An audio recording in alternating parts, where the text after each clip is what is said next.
നിങ്ങൾ ഒരു ബിസിനസ് ചെയ്യാൻ ആഗ്രഹിക്കുന്ന ഒരു വ്യക്തിയാണെങ്കിൽ നിങ്ങൾക്ക് 3 സ്കില്ലുകൾ ഉണ്ടായിരിക്കണം. മാനേജർ സ്കിൽ, ഓൺടർപ്രണർഷിപ്പ് സ്കിൽ, അതേപോലെ തന്നെ ആർട്ടിസ്റ്റ് സ്കിൽ. ഈ 3 സ്കില്ലുകൾ ഉണ്ടായിരിക്കണം. നിങ്ങൾക്ക് ഇതിനകത്ത് 2 സ്കില്ലേ ഉള്ളതെങ്കിൽ ഏത് സ്കില്ലാണോ ഇല്ലാത്തത് ആ സ്കില്ലുള്ള വ്യക്തിയെ പുറത്തു നിന്ന് ഹയർ ചെയ്ത് നിങ്ങളുടെ പാർട്ട്ണറാക്കി മാറ്റാം.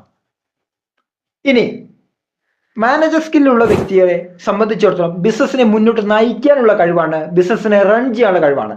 സ്റ്റാഫിനെ ഹയർ ചെയ്യുക, വർക്കുകൾ ഡെലിഗേറ്റ് ചെയ്ത് കൊടുക്കുക, ഡെലിഗേറ്റ് ചെയ്ത വർക്കുകൾ കറക്റ്റ് സമയത്ത് പൂർത്തിയാക്കുന്നുണ്ടോ എന്ന് നോക്കുക. ഇതാണ് മാനേജർ ചെയ്യേണ്ടത്. ഇനി ഓൺടർപ്രണർഷിപ്പ് സ്കില്ലിലുള്ള വ്യക്തിയാണെങ്കിൽ റിസ്ക് എടുക്കാനുള്ള കഴിവ്, എലോൺ മസ്ക് റിസ്ക് എടുക്കാനുള്ള കഴിവ്, അതായത് പുതിയ ഇന്നോവേറ്റീവ് ആയിട്ടുള്ള ഐഡിയകൾ കൊണ്ടുവരിക, അതേപോലെ തന്നെ ബിസിനസിനെ പിടിക്കുക, സപ്ലയേഴ്സിനെ പോയി കാണുക, ഇൻവെസ്റ്റേഴ്സിനെ കൊണ്ടുവരിക. ഇതാണ്